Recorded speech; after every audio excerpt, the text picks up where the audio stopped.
The advice and opinions expressed by Dr. Granpeesheh and her guests are meant solely as suggestion and should not be in any way construed as child-specific advice. Dr. Doreen Granpeesheh is Dr. Doreen is an expert in autism. Doreen Granpeesheh. Dr. Granpeesheh. Dr. Doreen Granpeesheh. Dr. Doreen Granpeesheh is a visionary in the field of autism. Now you can ask her questions on Ask Dr. Doreen. Good morning and welcome to Ask Dr. Doreen. I'm Shannon Penrod and I am here. It is my great privilege and honor to be here with Dr. Doreen Granpeesheh. Good morning, Dr. Granpeesheh. Good morning, Shannon. So nice to be here with you. It's such a thrill to be here with you, and we haven't talked to you in a couple weeks, so we're going to catch up on, because I know you went to a big conference. I want to know about that. We've got a great topic. And so a little bit of a news thing for those of you in California that we want to catch up on. Before we do any of that, though, I want to remind all of you that we're live right now. Today is the 2nd of June. How quick time goes. We're already at that point in the year. But it's 2026. It's election day. I voted today. So we're thrilled to be here with you. Big things happening all around. But we're live, so we want you to participate as much as you would like to. If you're watching us live on Facebook, YouTube, or Twitter, you can just participate on those platforms. You just write on those platforms, and those messages will come directly here to me so that I can read them to Dr. Granpeesheh. Now, we know that a lot of you will listen to the show in podcast because it's available both in audio, video on YouTube and on Facebook and on Twitter. And there's a library on Ask Dr. Doreen on YouTube. There's a library of videos that span back 15 years, you guys. So lots of things to search there. And if you want to see, what we look like and what we're talking about, go check that out. Ask Dr. Doreen on YouTube. But if you're listening in podcasts, and we know that a lot of you prefer to get your content that way, it's available as a free download wherever you get your podcasts. Our fabulous Chris Desmond is showing you on the screen some of the different ways that you can be listening, some of the different ways that you can be participating. I do want to say this, though, that when you do the free download, you will see that there are ads, because that's how we are able to get it to you for free. If you don't want the ads, we do have a way for you. You can go to glow.fm/autism live. Now, here's the thing about that. It's a $5 amount that you pay per month, but you get literally everything that we do on the Autism Network. Not just Ask Dr. Doreen, but you do get Ask Dr. Doreen directly in your inbox. But you also get Autism Live, the Parents to Parent, and any events that we do. It shows up in your inbox, and it's ad-free for $5 a month. And we appreciate if that's the way you consume your content, we appreciate you doing it that way. And we've heard from some of you that that's a real lifesaver. So having said all of those things, we're just always thrilled to be here. We hope that you'll like, share, and review, because when you guys like and share, I don't understand the algorithm, but it lets other people know that this is something that they should maybe take a look at. But when you review us, wherever you watch the podcast, boy, it drives new viewers to come and see us, and they get their content and are very happy. So we appreciate it when you do that. And we always love to hear from you. If there are things that you want us to cover, things you don't want us to cover, we're always excited to hear from you. I did want to start this morning, Dr. Granpeesheh. There's here in California, and California is a pretty important state when it comes to autism, because a lot of times California starts something and then other states see how well it's working and they pay attention. We have a budget that's up for review, and it needs to be accepted by June 15th. And here we are, June 2nd. But in this budget, there is something called the Utilization Management for Applied Behavior Analysis, Behavioral Health Treatment, and Transportation Services. There is a proposal for a reduction in these services. And we want to make sure that everybody knows. I can go over what the three things are if you would rather, but the main thing I want people to know is that now is the moment. If you have any feelings, up, down, sideways, you need to be calling the governor's office. And the phone number for that is 916-445-2841. Would you like me to go over just chunk? Yeah, I think you should. That would be great. So the first proposed change is that across the board for people who get Medi-Cal, no person would get more than 25 hours per week. So we'll talk about that in just a second. The second proposal is that if you are a child over 5, that you need to have a diagnosis in order to get services. And we'll talk about why that's catastrophic. And the third change is that they want to put limits on the current benefit for transportation. I don't know if people are aware that no matter what insurance you have, there has to be non-emergency transportation that is paid for by the insurance. Because if you don't have a way to get to your doctor's appointments, then what's the point of having the doctor's appointment? So they call it non-emergency, because you're not taking an ambulance, non-emergency transportation. And they feel that there have been abuses, that people are using this to go too far. So they're going to put mileage limits on it to ABA appointments.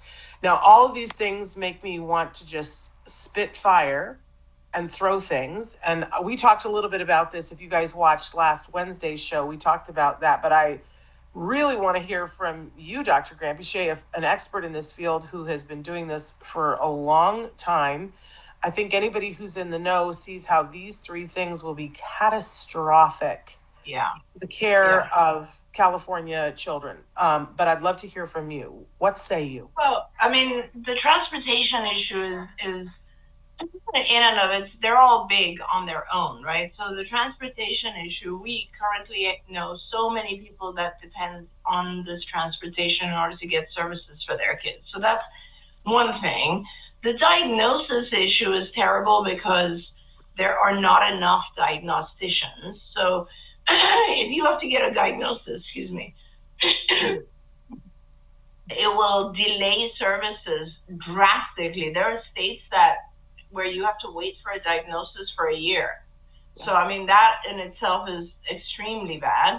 And then the third one, or the top one, which is the no more than 25 hours, seems illegal to me because the studies all show that when you're a young child, you benefit from very intensive ABA, and 25 hours is not an appropriate cap.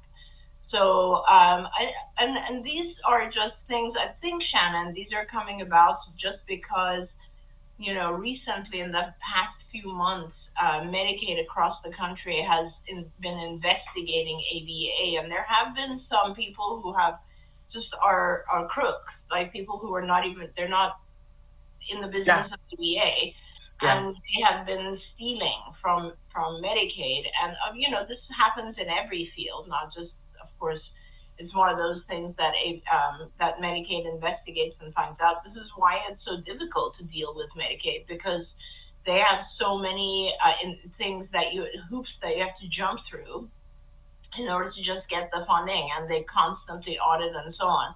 But the bottom line is that, unfortunately, because of these few crooks, Medicaid has started to try to do things to reduce its cost for ABA, and none of this is appropriate in any way. Like, it's just not okay.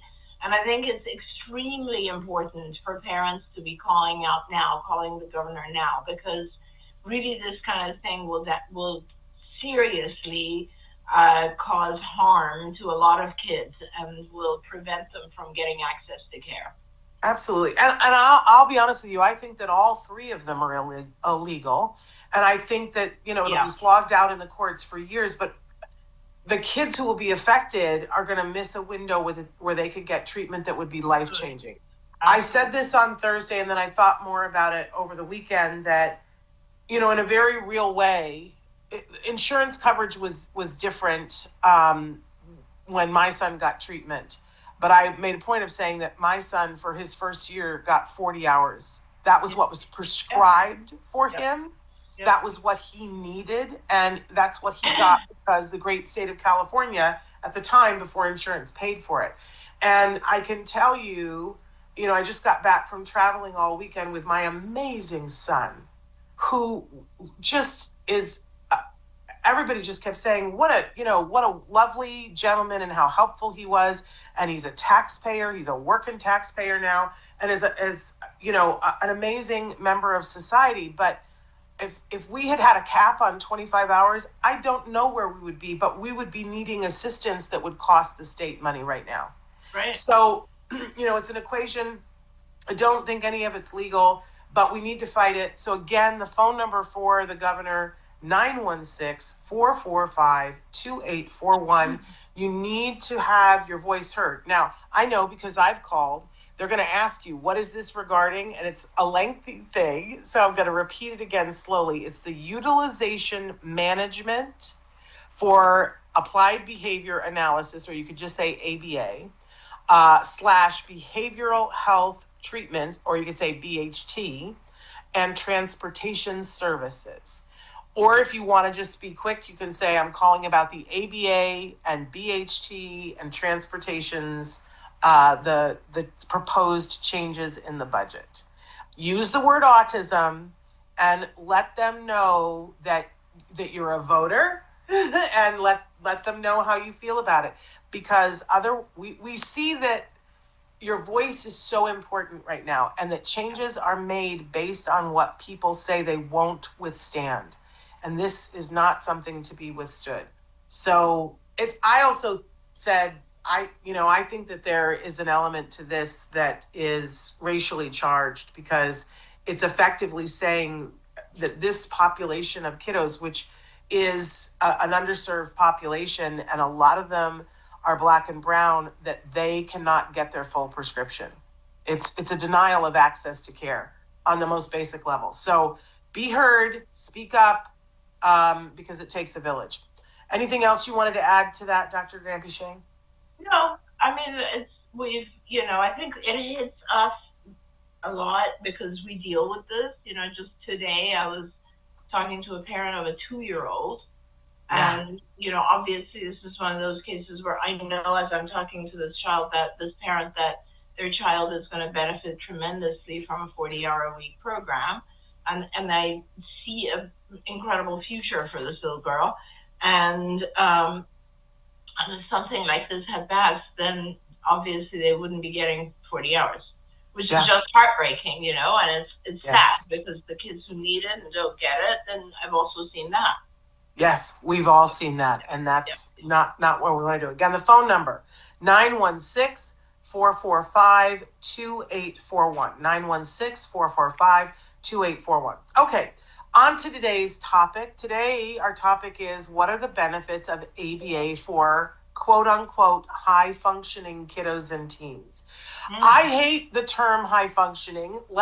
2 weeks ago, we talked about the fact that there's a rating system, and people are a little bit allergic to the rating system now.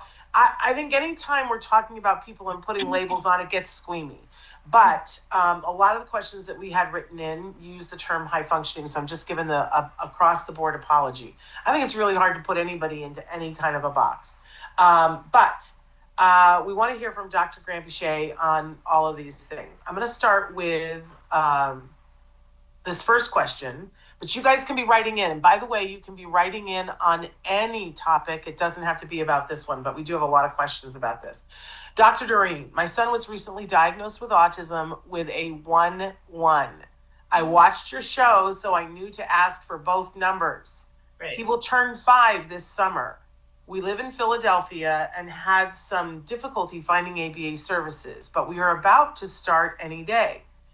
But we just had our IEP, and the director of the special education assured us that ABA would be a waste of his time.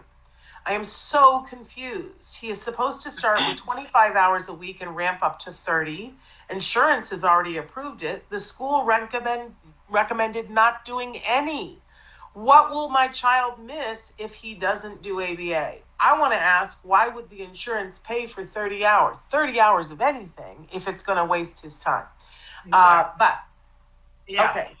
It just seems so incredible to me that the director of special ed would be so ignorant to what is actually out there. That's just upsetting, So ABA is the treatment of choice for autism, and the fact that your child is so young and only minimally affected is fantastic. And I would probably say that 25-30 hours is the right dosage depending on what your child's needs are. but absolutely prioritize ABA over anything else at this point, because what ABA does is that, and please find an ABA provider who can actually help with your child's issues. Because a second problem that parents of kids who are minimally affected by autism, a different problem that they experience is that a lot of ABA providers don't really know what or how to teach those individuals. What they tend to do is they tend to do the same kind of stuff that they would do for a child who is severely affected. And that's wrong. Like, you are teaching completely different things, and you're teaching them completely in different ways as well. So I'll give an example. For a child who might be more severely affected, you're focusing on things like speech, basic communication of needs, things that the child would benefit from, because right now perhaps they cannot really express their own needs, they cannot perhaps take care of themselves, their daily living, chores and tasks and so on.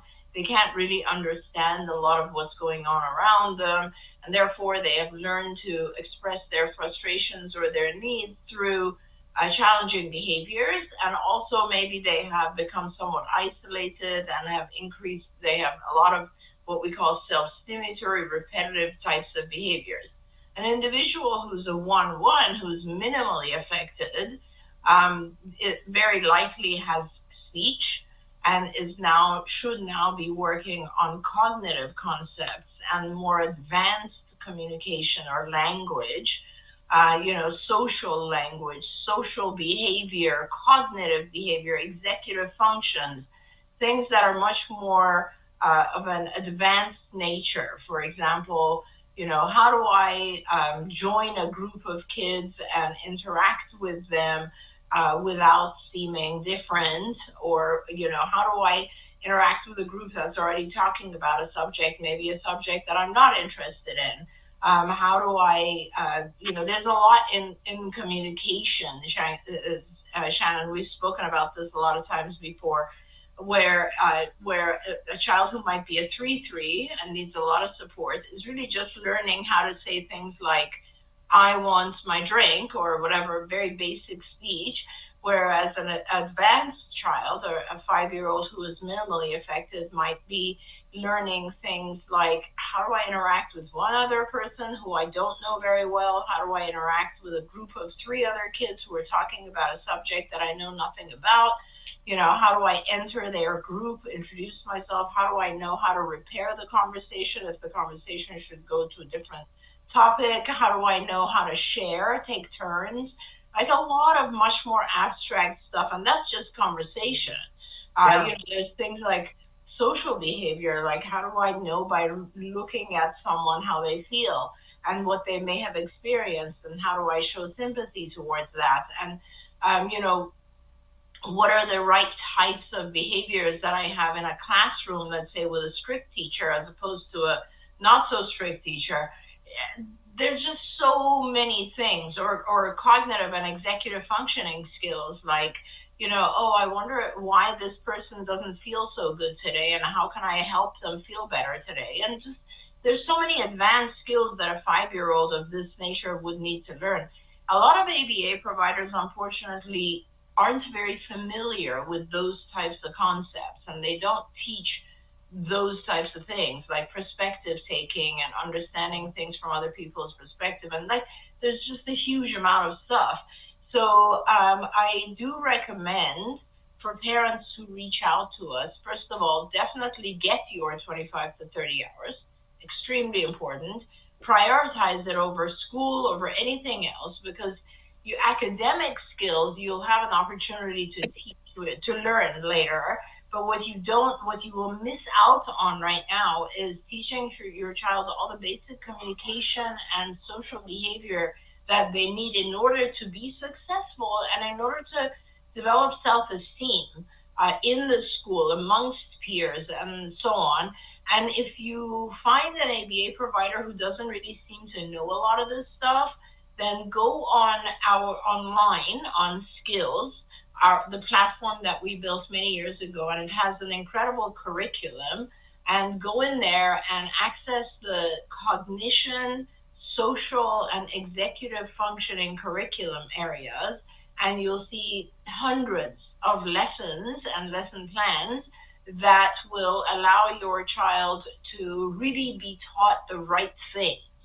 And we've written out all of our lessons in very like ABA terminology, so any BCBA could jump in and understand the SDs, the instructions, and how they link to each other. So, but it is important to do that, because you really, one thing you have to be wary of is you do not want to do rote ABA, which is appropriate for a child in the beginning of skills, because rote is very good for practicing new concepts, but not for a child who's this advanced, because they'll get bored and it'll be wasting their time because they're learning things that are too easy for them. So that becomes something to focus on. Yeah, I so appreciate that, because, we started this conversation this morning talking about the fact that there are some people that hang out an ABA shingle that are not doing what they're supposed to be doing and committing fraud. So we want to be cognizant of, that it's important that you get the right ABA provider, and that the thing about ABA is that it's supposed to be individualized. And if you find that somebody's doing a cookie cutter that's not about your child, it's a very basic thing to be looking at. So I so appreciate that, the difference. But there's so many amazing things that, honestly, I see it all the time. I'm sure you see it twice as much as I do, Dr. Granpeesheh, that there are a lot of 5-year-olds that don't get ABA because somebody, and listen, I hate it when teachers act like they're experts in everything, because I used to be a teacher, but it's very possible that this teacher has been exposed to one of those ABA providers that either doesn't know how to do this for kids that are high functioning, or just was committing fraud. And so they formed this opinion about what your child needs, but you don't want to be bound to that. You want to do your own research. But there are a lot of people who will listen to probably a well-meaning teacher who says, oh, your child doesn't need that. But and then, maybe the child does okay as a 5-year-old, but then we see what happens when that kiddo is 14 and they're miserable and they can't make and keep a friend, and they don't understand, why is the world doing this and I don't get it.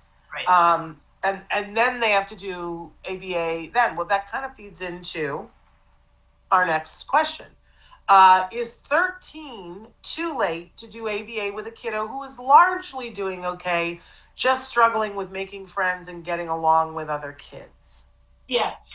No, it's not at all too late. In fact, we have a large number of kids who are between 10 and 17.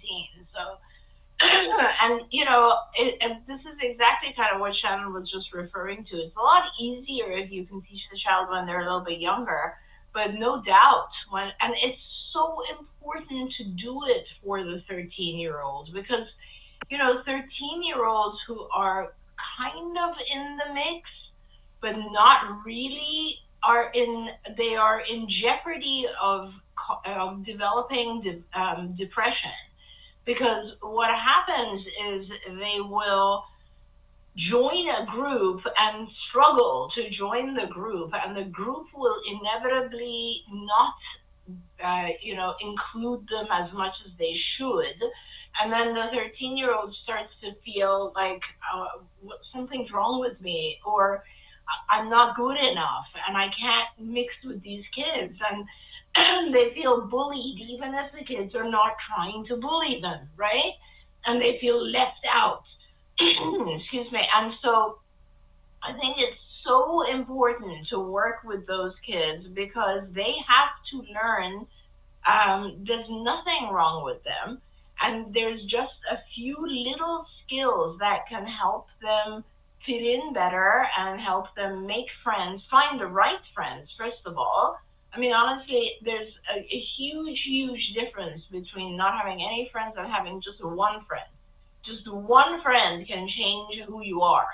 Yeah. So it's very important to do this. And, I've always said this, there's hundreds and thousands of publications on how ABA is effective for older kids and adults. And yet we all continue to think that ABA is only for very young children.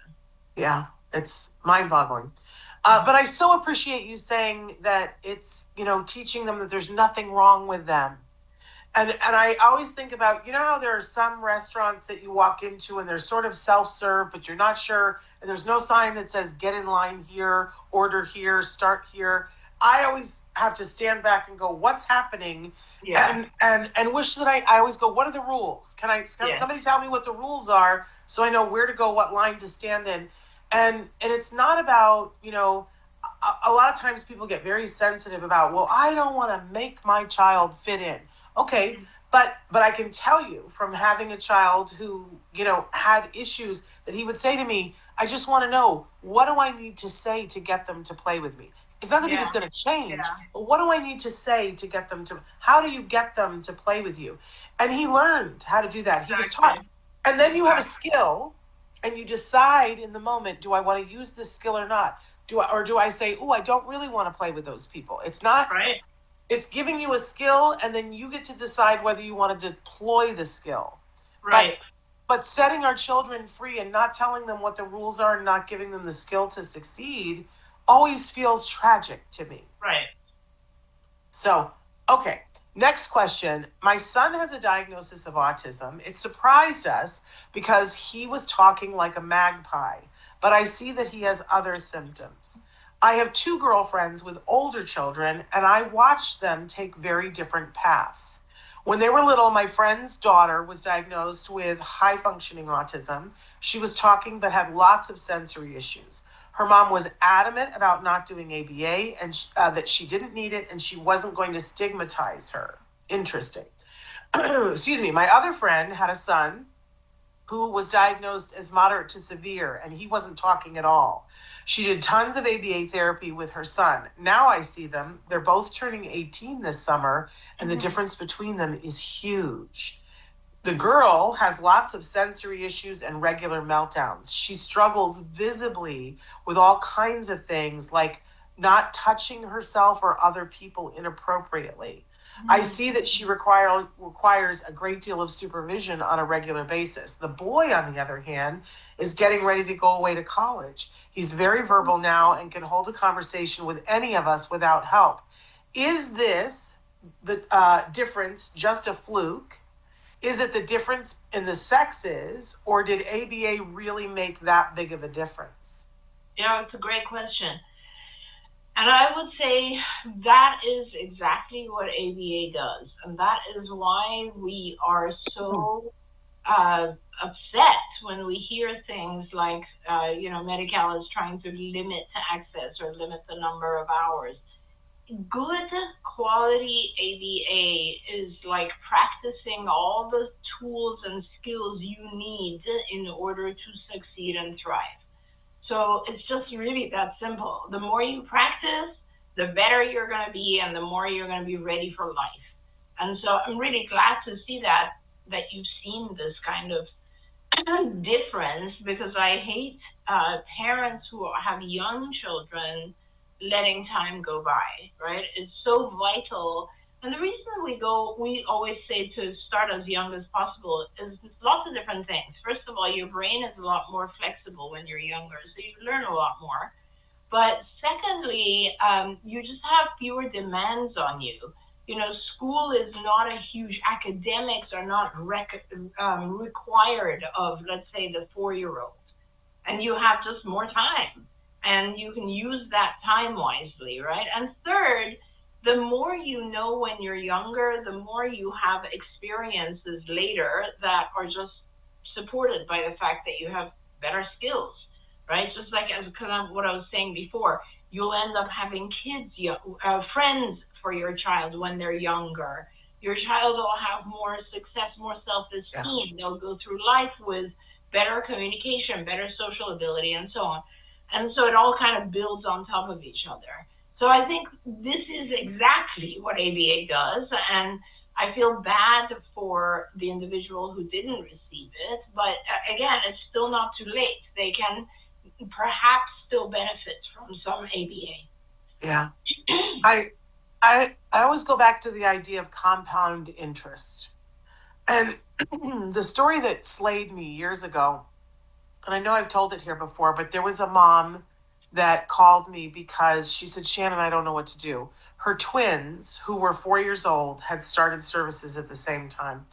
And there was a Saturday, and she come to the center with both the little boys. And one of the behavior technicians was there to greet the little boy, but the other one wasn't. We found out later on that the behavior technician was in a car accident, was taken away in an ambulance. They ended up being okay, but they were in a collar. Their cell phone wasn't with them. They didn't call in. So what happened was the one little boy skipped down the hallway to go do his ABA. And the other little boy sat there and waited. And after, a period of time, they tried calling. But of course, the person was in an ambulance, and they said, unfortunately, we're not able to find somebody else. You're gonna have to take him home. Oh my gosh. He was hysterical because why don't I get to go down the hallway and play like my little brother? Okay. Mom takes the one little boy home, and she comes up with something fun to do with him at home and thinks, okay, this wasn't great, wasn't the end of the world. But then she goes to pick up the other little boy, and while he was there that day, he learned the color blue. And he also was learning how to say yes and no. Mm-hmm. And so she takes him home, and he's all excited and using the color blue and whatever. So now Monday morning, she brings both boys back to the center, and the one little boy skips happily to the back because he knows what's happening. Now there's a behavior technician to meet the other little boy, but he's discombobulated about it, right? Are they going to be there? Are they not going to be there? They go back, and she's like, it's going to be okay because he'll learn the color blue today and it'll be all fine. But he doesn't learn the color blue. They work on just getting him, back regulated to, the fact that he's going to be there. But the other little boy has learned green and red, and he's learned a whole bunch of other concepts because he built on the blue, compound interest. So now we get to the next day, and the first little boy is learning all kinds of things. He's on to green and black and white and all the other stuff, and he's picking up speed because he's learning how excited it is to learn. And the first little boy has now finally learned blue. Yeah. But the mom calls me up and says, I don't know that we're ever going to get caught up. And her suggestion was I should cancel therapy for my one child until the other one catches up. Mm-hmm. And I said, oh my goodness, please, let's not do that. Yeah. Let's get extra sessions on board for the other little boy, and let's stop judging them because they're at a certain point, they're not going to learn at the same rate, and you got to stop expecting that. And we had a little cry over that. But let's never take away from one because the other one, you can't set that up. Okay. But what I always went back and thought about was, boy, we don't really recognize on a daily how much one session and missing one session can throw off. Oh, yeah. But it's that compound interest. You not only learn what you learned today, but you take that knowledge and apply it to every day afterward. Absolutely. And so when I think about when somebody starts when they're 4 or 5 versus when they start, just that thing that you were saying about if you learn that skill of how to make a friend at 4, what different place are you in when you're 14? Right. It's exponentially wildly different. Sorry. I went off way too long on that. But let's move on to the next question. What do you do when parents don't agree on ABA? Our 3-year-old has been diagnosed. I did the research and found your show. I want him to do ABA. My husband is a firm no. I have made it clear that I really want this for our child, and that I'm not going to back down.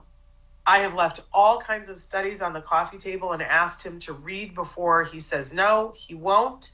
And when I ask why, he won't even consider it. He says he doesn't need it. That's it, nothing more. I don't want to lose my marriage to this, but I won't let my son lose this opportunity. What should I do? Wow, what a horribly tough situation to be in. I'm so sorry. But I hear this all the time. It does happen a lot, yes. I guess, people have different reasons for not wanting something. And I think it's the most important would be to really try to find out why your husband doesn't want this. And it could be a variety of different things. Please keep that in mind. It could, for instance, be that he has a completely wrong impression of what ABA is. It could be a misunderstanding. He could have heard from someone or seen someone that received it in the wrong way, or it didn't benefit. I don't know, but find out if he really knows what good ABA is, and that could be part of his decision, and he might be able to change his decision based on just correcting his understanding of ABA. It could also be that receiving ABA for your child might imply, might subconsciously confirm to your husband that there's something wrong, and he's avoiding treatment of any type because he would rather believe that this is going to go away on its own. And if that's the case, I think it's really important not to expose him to ABA per se, but to try to connect with families who have done ABA and to talk about where their children are now, because that's a very important thing. It's really important to try to find out what it is that's blocking him and what it is that he's afraid of, right? Because he's definitely making this decision based on something that's causing him some level of fear. So I think that's where you need to focus, because it could be very different things. Absolutely. It's so fascinating to me how different the dads react. And of course, that's not across the board, but, I will say that one of the things that my son has been very good about, and I will offer that to this family, is that we frequently say, if there's a dad, would he like to talk to my son? Mm-hmm. Would they like to have a conversation on Zoom or on the phone? Because, I see that dads, they like to see things, and they like to experience things, and that sometimes that can make a difference. I know that there are other people that are out there too, that they have sons and daughters who are willing to do that. And my son has been very good about donating his time and saying, yes, if there's a parent, but almost always it's a dad, that if they want to talk to them, to see. And it's turned into a thing in our family that's because I remember the first time that my husband met someone that was one of your clients that was now an adult, and we had to get a chair for him. His legs went out from under him. It was such a big deal. He did not know that was possible. Right. And it reinvigorated him and made him more interested in ABA as a result. Right. But he wasn't a no. I don't know. I'm very lucky because I'm married to somebody that when I say I need this to happen and it's got to happen, and I'll explain it to you if you want me to, but it's going to happen. Yeah. My husband says, literally, the first time I met a family that was doing CARD, and I called him and I said, honey, I really think that I found our answer. And he said to me, baby, I hear it in your voice, and whatever it is, we're going to do that. And I always say, how lucky am I? Yeah. That doesn't mean that we agreed on everything after that. But I think in a marriage, when one person is so adamant about a yes and somebody whatever it is so adamant about the no, man, it's a hard thing. And people don't just do that about ABA, but I feel like there's got to be a conversation about, we're both so adamant about this. Maybe, would you recommend going to therapy? I don't know. I mean, yes, I think it goes back to the reason. You really just have to investigate the why. Yeah. Right? Because it could be a factual misunderstanding. It could be an experience he's had in the past. It could be lots of different things, right? We've known families who completely had a different idea of what actual ABA is. And once they saw what it is, it changed their mind totally, right? Yeah. We have families who just come from a very different sort of their own cultural background and so on. And that's different. How you digest things is very different. So I think it just goes down to the why before we, therapy might be necessary for some couples if it's impossible to get to the why. Because sometimes we're so protective, these defense mechanisms that we have, we're so protective of the actual reason for something that causes us fear or anxiety that we won't let it come to the surface so that we can talk about it. And that's, I think, when therapy can be helpful, because it sounds like, for instance, with this parent, this mom, she really just does want to convince her husband, but she doesn't seem to know why he's blocking it out so much. And I think that's where the focus has to be. Yeah, and it's very clear that it's a big no. Yeah. Great advice. Okay, and again, you guys can be writing in questions. We still have time if you want to write in a question. I've got another question, though. My 5-year-old has been diagnosed with autism, but he already reads and talks. I have been told that ABA is for the kids who aren't talking. Is that true? No, that's totally not true. And that's kind of what I was talking about in regards to the actual lessons and the curriculum. There's a lot that we learn after we learn to talk. So talking is just one aspect of it, or speech, but there's a lot of advanced communication that can be taught through ABA, but there's also a lot of social skills and cognitive skills and all kinds of other skills that come after just talking. So that is absolutely not the case, and it's really, really important. So I think that, like, one of the things that I keep telling myself, Shannon, is that I need to somehow get that out to the world a lot more. Is that there's so many skills that are out there that can be taught through ABA, and it's not just about the very basic skills. And I'll be honest, I'm fearful in some ways because there's so much pushback from insurance and from Medicaid that as these hours are reduced, a lot of our kids don't get access to these higher level lessons because the payers are so excited about just getting them out of ABA so they don't have to pay for it. And so it concerns me, and I go back to a feeling that I had, like, maybe, I don't know, 30, 40 years ago, which was, how do I provide access to parents for free?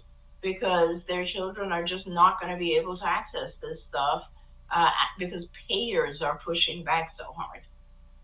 Yeah, I'll tell you, it's I can't imagine how frustrating it is for you, because I know it hurts my heart when I see a kiddo who they've got mad skills, but they're struggling with a couple of things, and I know. But you know on a different level that if these kids had some support, that within a very short period of time, they wouldn't need the ABA. Right. But they would be set up for success for their whole lives. But if we don't treat it now, we're going to run into those problems later on. It makes me crazy, because the very kiddos that would really benefit the quickest and the fastest, like this is the kiddo that's reading and talking, that would understand very quickly. Oh, you mean if I just do this, then I get to play with this friend and we can share the toy, and would lead a much happier life for that, is the very kiddo that, because of this preconceived notion that it's only for kids who don't know how to talk, isn't going to get it. Now, somebody has written in, Michelle wrote in and said they would benefit from in-home services so he could see what ABA, we're talking about the dad, I think, see what ABA actually looks like with a quality ABA provider. A lot of families I have worked with that were on the fence had a completely different idea of what ABA actually was. And I think that's precisely what you were saying, Dr. Granpeesheh. Yeah, that's a great suggestion. The only issue is that when a child first begins ABA, it's a little bit different depending on, of course, because children tend to, before they start ABA, as parents, we tend to try to read or figure out what they want and what their needs are and what would make them happy because they don't communicate it, right? So because it's impossible to tell when your child isn't communicating, for example, what they want or what they don't want or what's causing them anxiety or what's causing them pain or all of those things. So as parents, we tend to just figure that out and give it to them, right? We tend to take care of their needs as much as we can, kind of like how we do with an infant, with a baby who doesn't speak yet.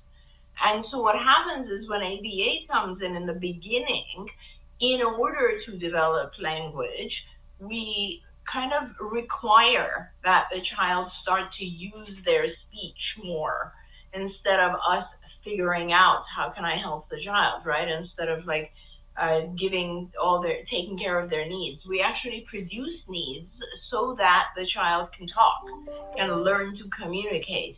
And so in the beginning, it might look a little bit like too much demand. And that concerns me because I don't want anyone judging it just on the first 6 months, right? Because the first 6 months of the child kind of learning, oh, these people want me to talk. These people want me to communicate instead of hit. Like those types of things, it's a little tough to watch as a parent in the very beginning.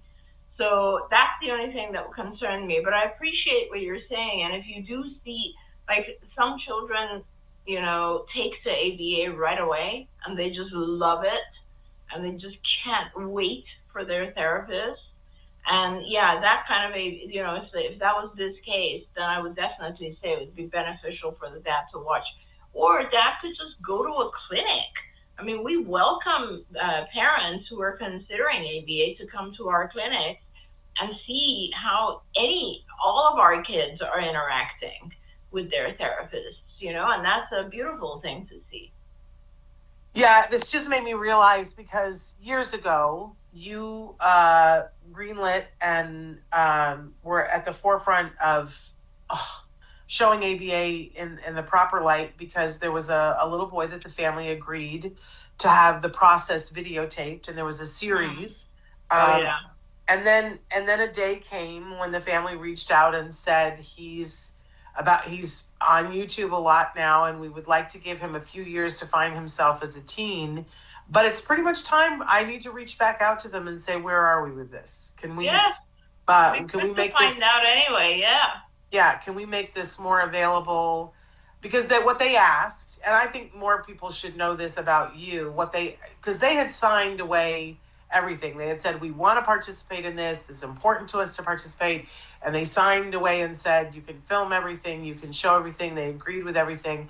But then he got in the teenage years and they came to me and said, we would like for you to take all that down. And I thought, you've signed that away. But you, because of who you are, said, yes, absolutely. We'll take it all down if that's what this individual needs. Yeah. Sure. I always say nice things. Yeah. But, most people wouldn't be that way. And I don't know. I just can't imagine, ever wanting to do anything that would, not be what a child asks for. Yeah. But, I always say nice things about you behind your back because I say I've been in so many circumstances where I'm going to cry.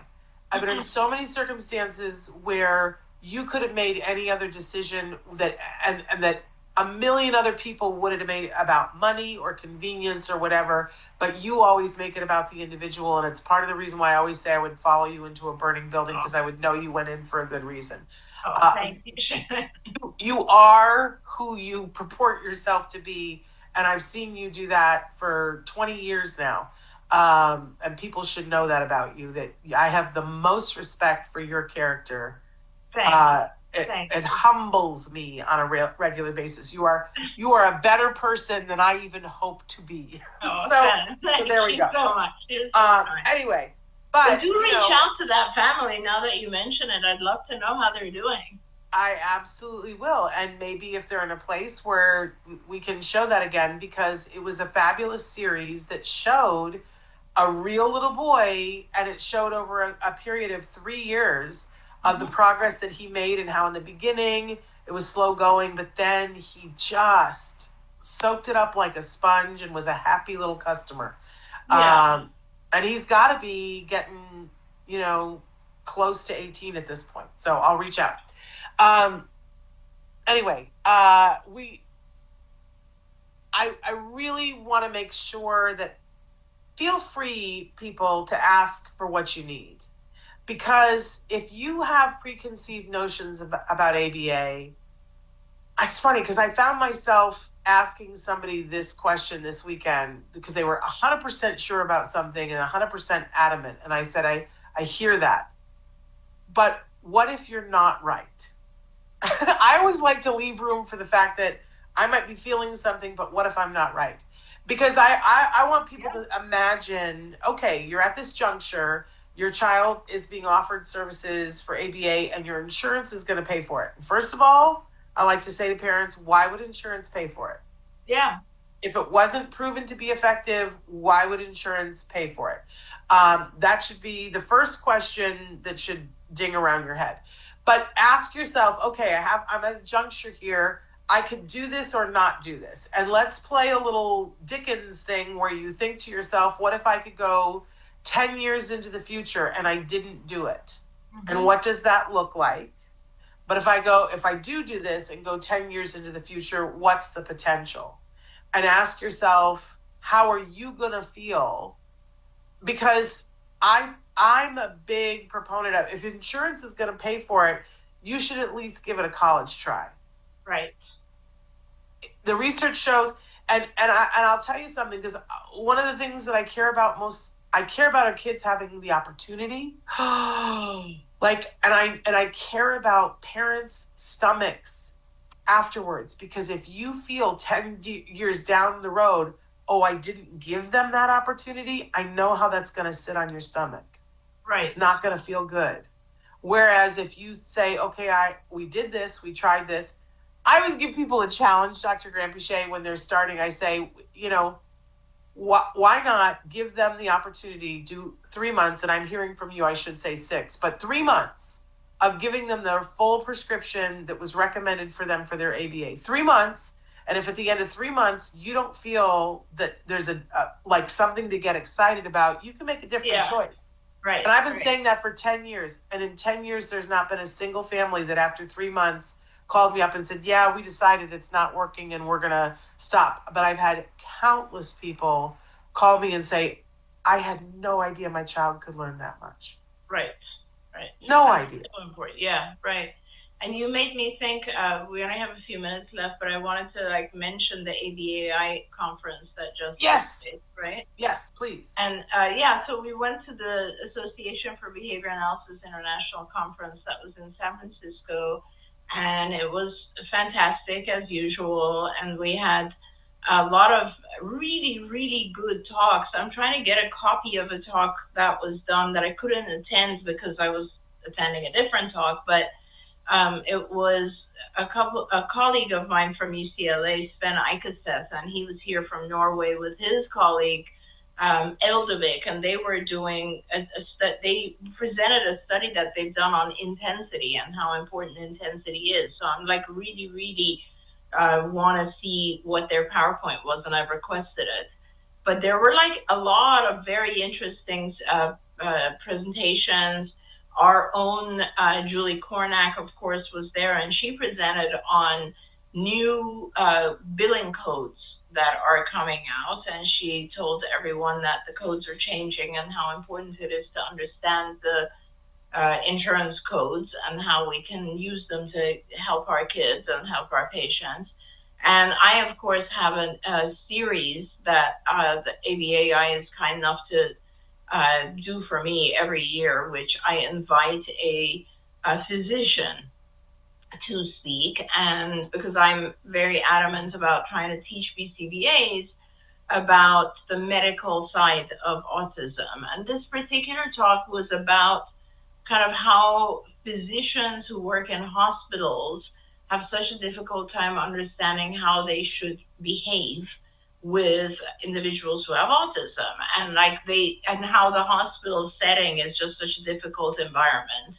And how there are lots of projects around the world where behavior analysts are helping hospitals adjust and kind of know how to change things so that it's more helpful for those individuals who come in, right? like the sounds and the hecticness of the environment and all of that. So that was very interesting talk by Lonnie Zweigenbaum, who is a very well-known pediatrician. I think he's a pediatrician. He's a physician in Canada. And I was really glad that Lonnie came to present this. And then I had the presidential invited talks, presidential scholar talk, which is at the very end of the conference. And this is a very long conference, Shannon. It's 4 full days and it's exhausting. And I thought for sure by Monday at 6 p.m. everyone would be gone and my talk would be empty. And let me tell you, it was 3 large conference rooms attached to each other, and my talk was packed. It was packed, and it was pretty amazing. And my talk was really kind of about how, you know, in order to run a good ABA business, you must focus on not just the science, but also how to take care of the staff and how to take care of the company and how to take care of the parents and the families and our patients. And all of it goes kind of together in order to run a successful ABA business. And I think that's so important right now because not only is the field changing, but you know, there's a lot of opportunities for people to sell out. There's a lot of opportunities for people to just say, yeah, I'm just not going to care much about the quality. And I'm just going to, you know, get kids through this kind of as fast as possible. And I don't really care about the outcome. There's so many things that push towards that. And it really concerns me because people don't understand the value of ABA and what ABA is capable of doing, as we're talking about this whole hour. And with this pressure from payers saying, oh, you know, you really don't need 40 hours or, you know, it's going to be the same anyway. And also because there's also other things, you know, there's a lot of self-advocates who feel like I don't really need help. And then there's a lot of new BCBAs coming out of school not realizing the full power of ABA. All of this stuff comes together, and unfortunately the result of it becomes, hey, maybe we should only do a few hours of ABA. And that really, really worries me because we will be losing the full power of this incredible intervention. And so that was my talk, and it was really more about kind of pay attention, don't forget the important things. Pay attention to the mission that we all kind of came here for. Don't forget that. Don't let anything else get in the way of that. And so it was a really, really good talk. And we had a couple of booths as well, and it was packed and it was wonderful. And I'm hopeful that we also got the word out. And now a lot of BCBAs who attend this conference will hopefully join us. So it was nice. A good experience.